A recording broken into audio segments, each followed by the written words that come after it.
আপনাকে কেটিভি বাংলার পর্দায় স্বাগত। আপনাকে প্রথম প্রশ্ন, যে ঠিক এই বাজেট সাধারণ মানুষের জন্য কতটা যথাযোগ্য? হ্যাঁ, প্রথমে কেটিভি বাংলার সমস্ত দর্শক এবং আপনাকে নমস্কার এবং শুভেচ্ছা জানাই।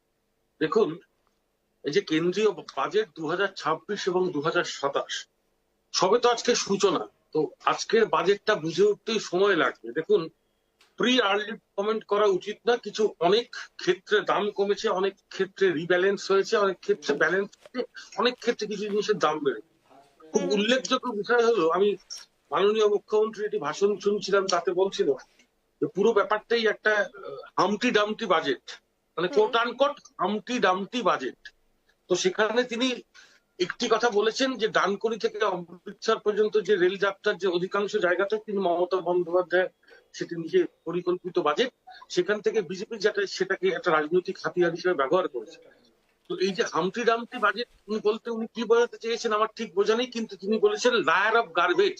গার্বেজ মানে এখানে মিথ্যে কথার ফুলঝুরি, এবং সেখানে বিজেপি কার্যত বাংলার যে নির্বাচন সেটিকে সামনে কেন্দ্র করে কেন্দ্রীয় যে বাজেট তার কিছু প্রতিফলিত ছোঁয়া রেখেছেন।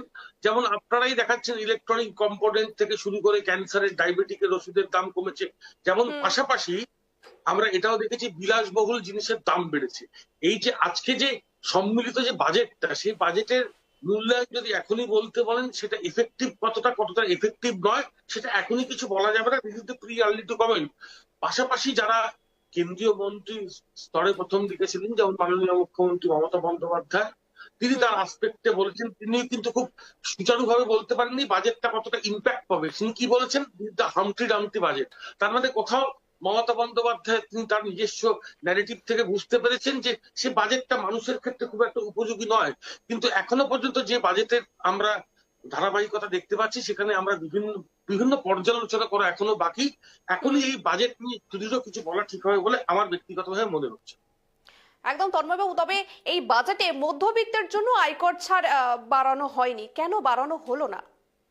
হ্যাঁ, এটাই তো, যে মধ্যবিত্ত থেকে আয়কর ছাড়টা কেন বাড়ানো হলো না, এরকম বিভিন্ন রকম বিষয়গুলোকে কাটাছেড়া করতে হবে, বুঝেছেন।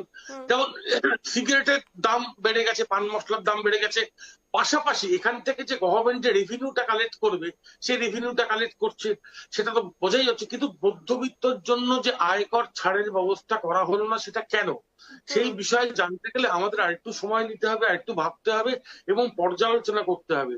এই ক্ষেত্রে বাজেটের ক্ষেত্রে উপর ভিত্তি করে মানে টোটাল আর্থিক বছরের উপর যে রূপায়ণ করা হয়েছে, রূপায়ণের কথা এখনই বলা ঠিক হবে না, কিন্তু দীর্ঘদিন যাক, আর একটু দীর্ঘ প্রসারী হোক, তাহলে আমরা বুঝতে পারবো সমস্ত বাজেটের প্রেক্ষাপটটা আসলে মাননীয় আমাদের অর্থমন্ত্রী নির্মলা সীতারামন এবং ভারতীয় জনতা পার্টি সরকার কি করতে চেয়েছে। এবং আমরা এটাও উল্লেখযোগ্যভাবে দেখতে চাই যে 2026 নির্বাচন, সেখানে বাংলার বঞ্চনা পেলেও না, কেন্দ্রীয় রাজ্য তঞ্চকতা হলো না, সত্যি বাংলার মানুষ এই বাজেটে কিছু স্বস্তি পেল।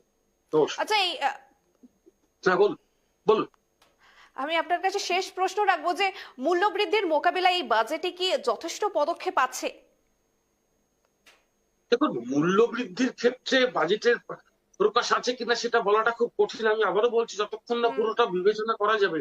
দেখুন, মূল্যবৃদ্ধির ক্ষেত্রে পেট্রোল ডিজেলের দাম, যেমন জ্বালানি শিল্প, জ্বালানি তেলের ক্ষেত্রে, যেমন যেখানে পণ্যগ্রাহী জিনিস যার দরুন আসে, যেমন যেমন ডিজেলের দাম, সেখানে যদি বাড়ে, তাহলে সেক্ষেত্রে ব্যালেন্স করতে গেলে কিন্তু আমরা দেখবো খুব একটা লাভ হয়েছে বলে কিছু মনে হয় না। এটা আমি তাৎক্ষণিক উপায়ে বলছি। আমাকে আরো বিষয়গুলোকে জানতে হবে এবং অ্যানালাইসিস করলে আমরা বুঝতে পারবো সম উপযোগী বাজেট কি। আজকের দিনে অর্থনৈতিক পরিকাঠামোর দিকে দাঁড়িয়ে এটা সম উপযোগী বাজেট কিনা এবং মানুষ কতটা স্বস্তি পেলেন, সেটা আগামীতে আমরা নিশ্চয়ই দেখব। আচ্ছা তন্ময়বাবু, এই যে কৃষকদের আয় দ্বিগুণের যে প্রতিশ্রুতির কথা বলা হচ্ছে, এটা কতটা বাস্তবায়ন হচ্ছে এই বাজেট? আরেকবার বলবেন। এই যে কৃষকদের আয় দ্বিগুণের প্রতিশ্রুতি দেওয়া হচ্ছে, তো এই বাজেটে কোথায় কতটা বাস্তবায়ন হচ্ছে বলে আপনি মনে করছেন? দেখুন, আপনার কথাতেই পরিষ্কার যে এটা প্রতিশ্রুতি, দিস ইজ নট ইমপ্লিমেন্টেশন। প্রতিশ্রুতি এবং ইমপ্লিমেন্টেশনের মধ্যে পার্থক্য আছে। আমরা এর আগেও দেখেছিলাম কৃষক আন্দোলন, যেখানে কার্যত পর্যবেক্ষিত হয়েছিল আমাদের তৎকালীন এখনকার বর্তমান সরকার। অর্থাৎ কৃষককে সন্তুষ্টির সমীকরণে সরকারকে যেতে হবে, এবং সেটা আগামী দিনে কতটা ফলপ্রসূ সেটা কৃষকরা বলবেন, এবং আগামী দিনে সাধারণ মানুষ হিসেবে তখন আমরা ব্যাখ্যা করব। আপনার কথাটাই কিন্তু প্রশ্নের উত্তর আছে। দেখুন, পরিকাঠামোগত দিক থেকে পরিকল্পনা করা এবং পরিকাঠামো দিক থেকে পরিকল্পনাকে বাস্তবে রূপায়ণ করা, এই দুটোর মধ্যে পার্থক্য আছে। এটা সময় উপযোগী হিসেবে কতটা ব্যালেন্সিং হবে সেটা দেখার বিষয়।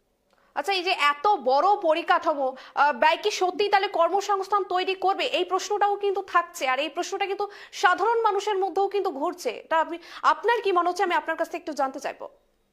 দেখুন, কর্মসংস্থান হচ্ছে যে কোনো সরকারের করে দেওয়া একটি নৈতিক অধিকার এবং সাধারণ মানুষের নৈতিক অধিকার, এবং সেখানে আজকের যে বাজেট, সেখান থেকে দাঁড়িয়ে কর্মসংস্থানের যে বিষয়টা আপনি বললেন, সেটা নিশ্চয়ই খুব তাৎপর্যজনক বিষয়।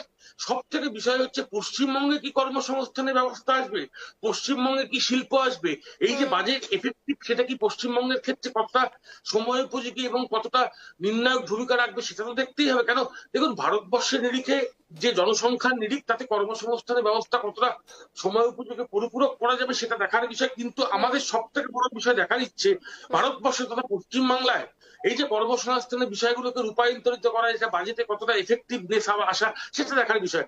তবে আমার মানা উচিত, কেন্দ্রীয় রাজ্য সংঘাত যদি না থাকে, কিছুটা হলেও কর্মসংস্থান এবং সাধারণ মানুষের তো ভালো হওয়া উচিত। বেশ, তন্ময়বাবু, এই যে ঋণ বাড়ানো হচ্ছে, এই যে ঋণ বাড়িয়ে কি যে ভবিষ্যৎ প্রজন্মের উপর বোঝা চাপানো হচ্ছে, মানে কোথাও না কোথাও গিয়ে যারা ভবিষ্যৎ প্রজন্ম তাদের উপরেই কি কোথাও এই বোঝা চাপিয়ে দেওয়া হচ্ছে জোরপূর্বক, আপনি কি মনে করছেন? দেখুন, ঋণ নেওয়া, সেটাকে যদি implementation of nature of business K convert করতে হয়, তাহলে কিন্তু ঋণ নেওয়াটাকে সময় উপযোগী হিসেবে ধরা যায়।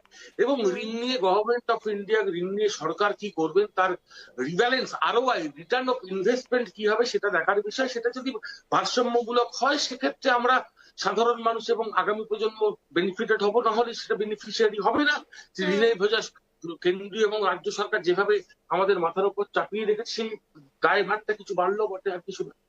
বেশ, আরে আমি আপনার কাছ থেকে এটাও জানতে চাইবো যে এই বাজেট কি নির্বাচনী কৌশলের অংশ, মানে কোথাও না কোথাও গিয়ে আপনি কি মনে করছেন? দেখুন, একটা বাজেটে অর্থনৈতিক পরিকাঠামোতে সরকার কি করবে তার একটা শ্বেতপত্র ঘোষণা হবে। বাজেট দিস রেকর্ডেড স্টেটমেন্ট, সেটা তো একটা নির্বাচনের ক্ষেত্রে কাজে লাগবেই। অস্বীকার করার জায়গা নেই, 2026-এর নির্বাচন বিজেপি সরকারকে দেখাতে হবে তারা কত জনমুখী বাজেট করেছে এবং জনক্ষেত্রে তারা কতটা প্রসারীয়, সেটা তো দেখাতেই হবে। পাশাপাশি দেখুন, ফেব্রুয়ারি মাসে তো বাজেট হয়, this is the pre ultimate comment. সেই বাজেটটা নির্বাচনের ক্ষেত্রে যেমন ব্যবহারযোগ্য, আফটার নির্বাচন দেখবেন, পোস্ট নির্বাচন, প্রি নির্বাচন, পোস্ট ইলেকশন, প্রি ইলেকশন, দেয়ার আর সাম এফেক্টিভিটি। সেই এফেক্টিভিটিতে মানুষের ক্ষেত্রে কতটা কাজে লাগবে সেটা নিশ্চয়ই কেন্দ্রীয় বাজেট যারা করেছেন তারা যথেষ্ট সুচারুভাবে করেছেন, এবং 2026-কে তারা ভুলে যাননি। 2026-কে মাথায় রেখেই এই বাজেটের পরিপক্কতা হয়তো কিছুটা বাড়বে। বেশ বেশ বেশ, তন্ময়বাবু, এই যে এই বাজেট এই ধনী গরিবের মধ্যে ব্যবধান আরো বাড়াবে, আপনি কি মনে করছেন? দেখুন, বাজেটকে নিয়ে ধনী গর্বের মধ্যে বিষয়টা, all are techniques, all are versatilities. This versatilities effect from this budget যদি আমি ধরে নিই, তাহলে ধনী গরিব, ধনীই থাকবে, গরিব গরিবই থাকবে। হয়তো ধনীকে কিছুটা সুযোগ করে দেওয়া হলো, গরিবকে আরো কিছুটা গরিব করে দেওয়া হলো। যেমন একটা সিগারেট নিশ্চয়ই ধনী গরিবের মধ্যে সবাই খান, কিন্তু দামি গাড়ি কিন্তু একটা ধনী ছাড়া গরিব মানুষ কিনতে পারেন না। গরিব মানুষের সাধারণ রুটি, আমি যেমন একজন সাধারণ মানুষ, আরো সাধারণ মানুষ আছেন, তারা রুটি দৈনন্দিন জিনিসপত্র, বাজার মূল্য, নিশ্চয় গাড়ি আমরা খাই না, হ্যাঁ, নিশ্চয়ই সিগারেট আমরা কচকচ করে খাই না। তবে আমাদের ক্ষেত্রে খাদ্য মূল্য, ওষুধ, জীবনদায়ী ওষুধ, এগুলো ক্ষেত্রে কতটা সেন্সিটিভ, পকেট খালি হচ্ছে কি পকেট কাটছে না সরকার, সেটা যেমন প্রাসঙ্গিক। আমাদের পকেটকে কতটা ধনীদের আরো ধনী করছে সেটাও দেখা প্রাসঙ্গিক। আজকের দিনে দুটোই খুব বৈষম্য জায়গায়, যারা ধনী হয়েছে তারা ধনী থাকলো, যারা গরিব থাকবে তারা আরো বাজেট ভালো হলেও গরিব থাকবে, কেন পরিকাঠামো ইনফ্রাস্ট্রাকচারটাই সেভাবে তৈরি। বেশ, ধন্যবাদ তন্ময়বাবু আপনাকে।